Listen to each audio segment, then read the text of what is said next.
Hello students, कैसे हैं आप सब। आई होप आप सब बढ़िया होंगे। तो इस वीडियो के अंदर हम बात करने वाले हैं microscopic form of microscopic form of Ohm's law के बारे में हम इस वीडियो के अंदर बात करेंगे। तो जैसे कि लास्ट वीडियो में अपन ने करंट डेंसिटी के बारे में बात करी, तो करंट डेंसिटी का क्या यूज़ आता है आपका, उसके लिए अपन इस वीडियो के अंदर बात करेंगे। तो चलिए ज़्यादा टाइम वेस्ट ना करते हुए वीडियो को स्टार्ट करते हैं। तो अपना जो नेक्स्ट टॉपिक है वो है आपका microscopic form of Ohm's law. अब देखिए, ओम्स लॉ तो सभी ने पढ़ा है। ओम्स लॉ अपना क्या है, V is equals to I R. तो V इज इक्वल्स टू अपने पास क्या है, आई आर है। अब देखिए यहाँ से अगर अपन थोड़ा सा आपको नई चीज़ देखने को मिलेगी। ये अपना कोई कंडक्टर है जो कि आपका किसी बैटरी से कनेक्टेड है। तो बैटरी को अपन रिप्रेजेंट करते हैं वोल्टेज से, जो कि एक तरीके से पोटेंशियल डिफरेंस भी होता है, जिसको अपन V बोलते हैं। करंट की जो लेंथ है उसको रिप्रेजेंट करते हैं L से, और इसकी जो आपकी इलेक्ट्रिक फील्ड होती है उसको रिप्रेजेंट करते हैं E से। तो इन तीन आपकी मतलब एलिमेंट से जो फार्मूला निकल के आता है, E is equals to V upon L का आपका यहाँ से एक फार्मूला निकल के आता है, जिसके यहाँ से अगर मैं V की वैल्यू फाइंड आउट करूँ तो V मेरा होता है E अपॉन एल। और एक फार्मूला आपने पढ़ा होगा कि फैक्टर अफेक्टिंग रेसिस्टेंस में, और जो आपका रेसिस्टेंस है उसको तीन फैक्टर अफेक्ट करते हैं, V इंटू एल अपॉन ए। ठीक है, ये फार्मूला अपन 10th क्लास में पढ़ के आए हैं। तो इन दो फार्मूले से अपन क्या करते हैं, इन दोनों की वैल्यूज़ को इस ओम्स लॉ के अंदर पुटअप करते हैं। तो जैसे मैं V की वैल्यू यहाँ रखता हूँ तो कितना रखूँगा, EL, क्योंकि मैंने इस फार्मूले से ड्राइव करी है। तो EL इज इक्वल्स टू कितना हो जाएगा, I इंटू आर की जगह मैं क्या लिख सकता हूँ, into rho into L upon A.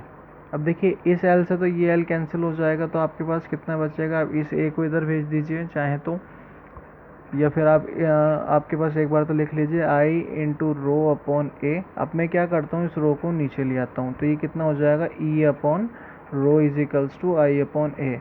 अब जैसा कि मैंने लास्ट वीडियो में आपको बताया था, ये जो मेरा आई अपॉन ए होता है वो बेसिकली आपका क्या होता है, करंट डेंसिटी होती है। तो इसकी जगह मैं क्या लिख सकता हूँ, E upon rho is equals to J. Okay, अब देखिए मेरे पास जो 1 अपॉन रो है वो बेसिकली आपकी कंडक्टिविटी होती है।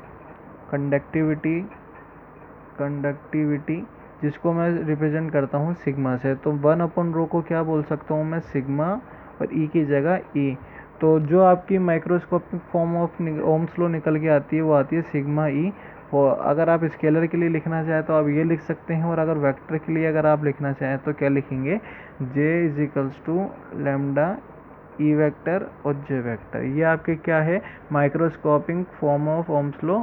और इसको अपन बोलते हैं, इस वाली चीज़ को vector form of Ohm's law भी कहा जाता है। ठीक है, और आपकी जो ये रो होती है बेसिकली आपकी रेसिस्टिविटी होती है, और 1 अपॉन रो अपने पास क्या होता है, यहाँ पे कंडक्टिविटी होता है। हमारा जो नेक्स्ट टॉपिक है वो आता है अपना ड्रिफ्ट वेलोसिटी।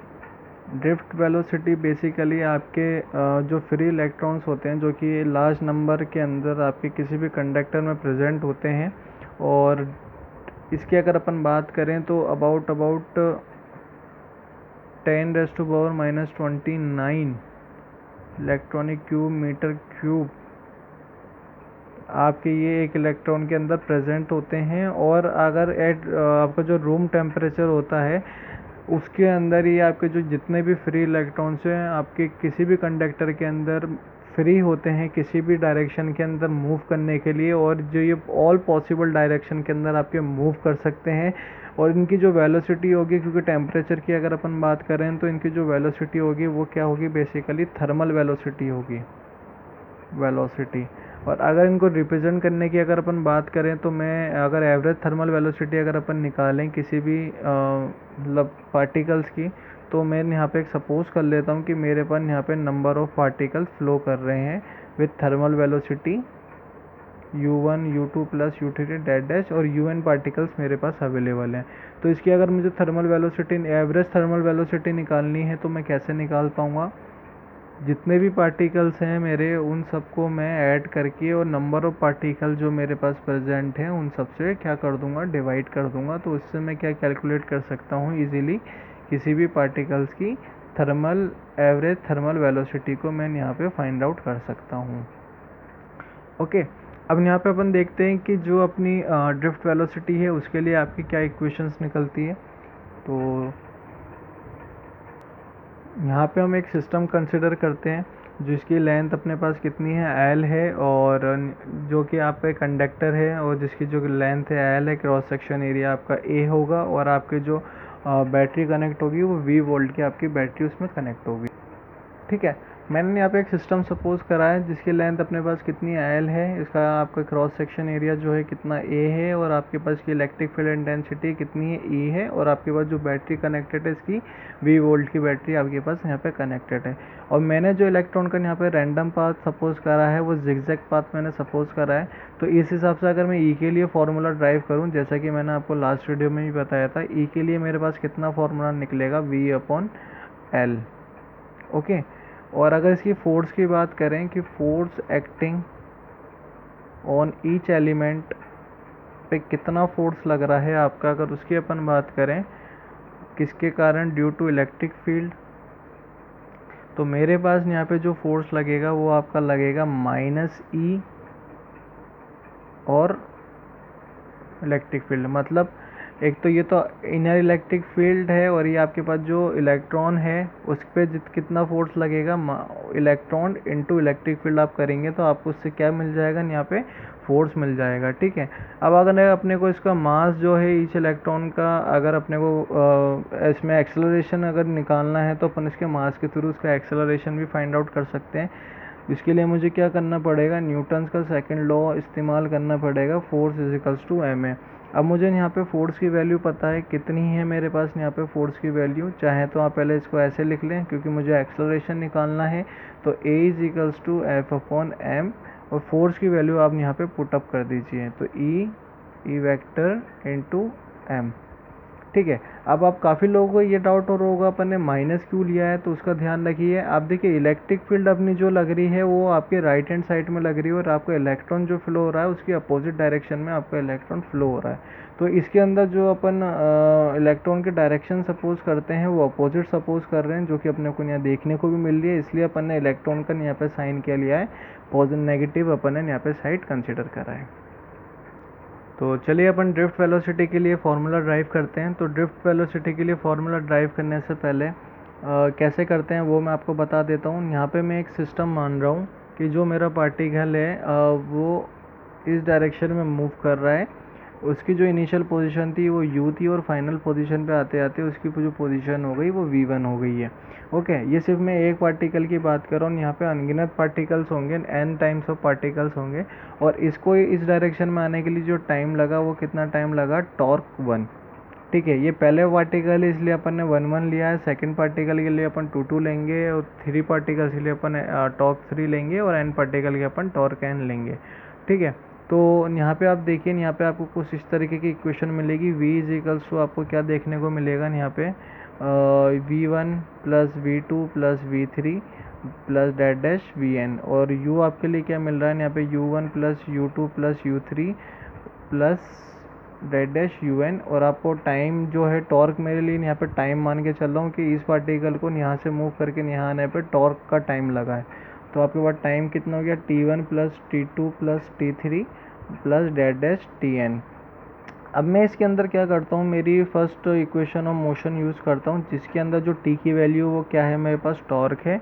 तो अगर फर्स्ट पार्टिकल के लिए अगर मैं इक्वेशन ड्राइव करूँ तो u1 plus torque a, acceleration सबके लिए सेम होगा, सभी एक ही स्पीड से आपके आ रहे हैं, तो कितनी आएगी, a टॉर्क 1। सेकंड पार्टिकल की अगर मैं ड्राइव करूँ तो मेरे पास क्या इक्वेशन आती है यहाँ पे, और क्योंकि ये वेक्टर हैं तो इन सब के ऊपर अपन क्या लगा देंगे, वेक्टर लगा देंगे।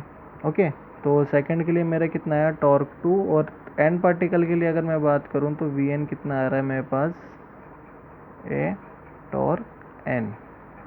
ओके, तो आप सभी यहाँ पे देखिए ड्रिफ्ट वेलोसिटी क्या होती है, आपका फॉर्मूला जैसा कि अपन ने ऊपर देखा, average velocity of thermal velocity जो होती है वो बेसिकली उसका जो फॉर्मूला है उसका अपन यहाँ पे यूज़ करते हैं। तो v1 प्लस, जिसको मैं तो vd भी बोल देता हूँ, तो vd आपका यहाँ पे क्या ड्राइव करता, मतलब रिप्रेजेंट कर रहा है ड्रिफ्ट वेलोसिटी को, ओके, तो इसका जो फॉर्मूला है वो है आपके पास v1 plus v2 plus v3 और sorry that dash vn divided by n। ये आपका यहाँ पे क्या है, ड्रिफ्ट वेलोसिटी का फॉर्मूला है। अब इसके अंदर अपन जो v1 v2 और vn निकाला, इनकी वैल्यू अपन पुटअप करते हैं। अब देखिए इनकी वैल्यू जब अपन पुटअप करेंगे तो vd कितना हो जाएगा मेरे पास, u1 plus u2 vector u1 vector plus that dash plus un vector. और अगर इसकी बात करूं तो देखिए एक्सेलरेशन सब में कॉमन है, तो एक्सेलरेशन को मैं बाहर ही रखता हूं और torque 1 plus torque 2 plus that dash torque n मेरे पास यहाँ पे आ जाता है। ओके, और कितने नंबर ऑफ टर्म है उससे मैं यहाँ पे इसको डिवाइड कर देता हूँ। समझ में आया आप सभी को? अब देखिए इनिशियल वेलोसिटी जो है मेरे पास, इसको अपन क्या कर देते हैं, इन दोनों को पहले एक बार यहाँ पे सेपरेट भी कर देते हैं ताकि अपने को इजीली सॉल्व करने में आसानी हो। u1 plus u2 plus u3 un divided by n plus, क्योंकि बीच में प्लस का साइन भी है, तो a torque 1 plus torque 2 plus that dash torque n divided by n। अब देखिए अपने को पता है कि किसी भी पार्टिकल की इनिशियल पोजीशन पे जो आपकी वेलोसिटी होती है वो ज़ीरो होती है। इस पूरे टर्म को मैं u भी बोल सकता हूँ क्योंकि मैंने आपको पीछे बताया था।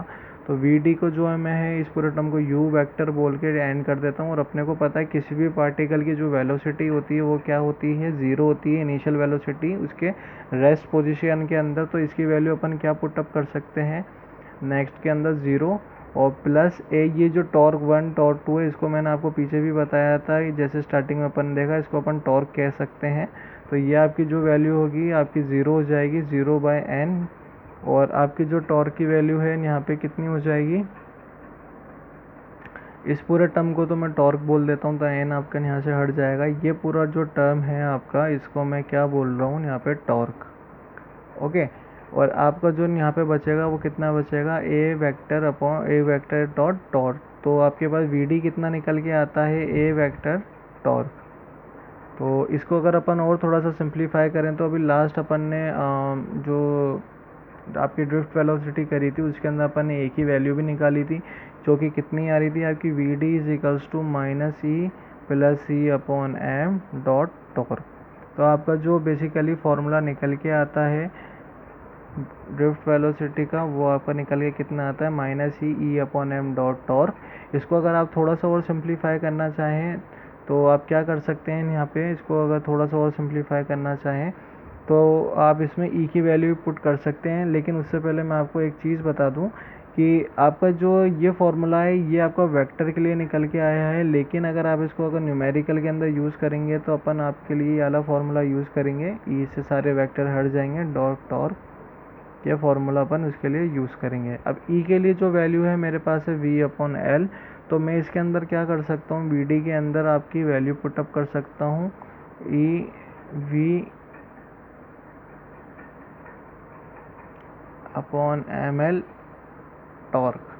तो मेरे पास ड्रिफ्ट वेलोसिटी के लिए फॉर्मूला जो निकल के आता है, ये वो क्या निकल के आता है, final formula vd is equals to minus E V torque upon M L, जिसमें vd जो है आपके डायरेक्टली प्रोपोर्शनल है टॉर्क के इन, और डायरेक्टली प्रोपोर्शनल है आपके वोल्ट के, और इन्वर्सली प्रोपोर्शनल है 1 अपॉन लेंथ के। ठीक है, तो ड्रिफ्ट वेलोसिटी जो होती है वो इंडिपेंडेंट होती है आपके cross section area of conductor के। आई होप आपको ड्रिफ्ट वेलोसिटी अच्छे से समझ में आया ही होगी। किसी को अगर कोई भी डाउट हो तो आप मुझे कमेंट सेक्शन में करके बता सकते हैं, या जो मैंने आपको डिस्क्रिप्शन में व्हाट्सएप का लिंक दिया है आप उसमें जाके आप ज्वाइन भी हो सकते हैं, और अदर क्वायरीज़ के लिए आप वहाँ पे ज्वाइन हो सकते हैं, और अदर अपडेट के लिए भी आप उस ग्रुप में ज्वाइन हो सकते हैं। ठीक है, आई होप आपको ये वीडियो समझ में आई होगी। अगर वीडियो अच्छी लगी तो वीडियो को लाइक करें, चैनल को सब्सक्राइब करें और बेल आइकन को आप हिट करें ताकि आपको लेटेस्ट वीडियो के लिए अपडेट मिलता रहे। Thank you students.